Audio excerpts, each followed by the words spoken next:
Welcome back. તો આવતીકાલે ફરી કોંગ્રેસના નેતા રાહુલ ગાંધી ગુજરાતના પ્રવાસે આવવાના છે। જૂનાગઢમાં યોજાયેલી જિલ્લા પ્રશિક્ષણ શિબિરમાં હાજરી આપશે। જિલ્લા પ્રમુખોની શિબિરના અંતિમ દિવસે સોંપાશે રિપોર્ટ કાર્ડ। જિલ્લા પ્રમુખોને તેમના સારા અને નબળા પાસાનો રિપોર્ટ આપવામાં આવશે।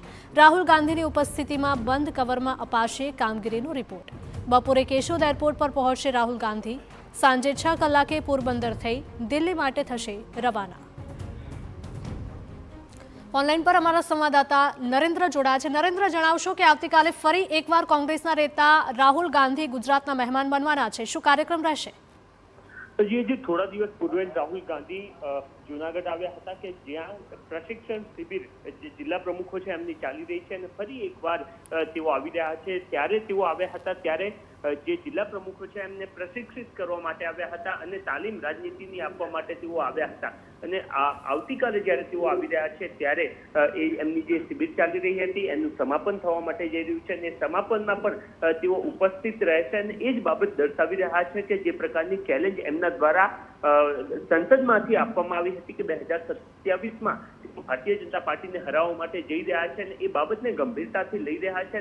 એ જ બાબતને ધ્યાનમાં રાખીને તેમના દ્વારા જે સંગઠનમાં બદલાવની શરૂઆત પણ ગુજરાતથી કરવામાં આવી છે અને લગભગ છેલ્લા 6 મહિનામાં આવતીકાલે તેઓ 7મી વાર ગુજરાત આવી રહ્યા છે અને એ બાબત દર્શાવી રહ્યા છે કે કેવી રીતના તેઓ સંગઠન પર ફોકસ કરી રહ્યા છે અને કેવી રીતના ગુજરાતમાં કોંગ્રેસનું સંગઠન મજબૂત થઈ શકે એ દિશામાં કામગીરી કરતા પણ તેઓ જોવા મળી રહ્યા છે। આવતીકાલે જ્યારે તેઓ બપોરે 1 કલાકે કેશોદ આવશે, 2 વાગે પ્રશિક્ષણ શિબિરમાં ઉપસ્થિત રહેશે અને 3 કલાક આવતીકાલે પણ કોંગ્રેસના જે જિલ્લા પ્રમુખો છે એમને તેઓ તાલીમ આપતા જોવા મળશે। અને આ જે તાલીમ હોય છે એમાં ના માત્ર તેઓ જે રીતના પ્રોફેશનલ તાલીમ આપવામાં આવતી હોય છે પરંતુ જિલ્લા પ્રમુખો સાથે રાહુલ ગાંધીનો પોતાનો ધરોબો કેવી રીતના વધી શકે એ દિશામાં તેઓ કામ કરતા જોવા મળી રહ્યા છે અને એ બાબતને ધ્યાનમાં રાખીને તેઓ એમની પરિવારજનોની વાતચીત કરતા પણ આમાં જોવા મળે છે। જી બિલકુલ, માહિતી બદલ આપનો આભાર નરેન્દ્ર। તો જિલ્લા પ્રમુખોને શિબિરના અંતિમ દિવસે સોંપાશે રિપોર્ટ કાર્ડ।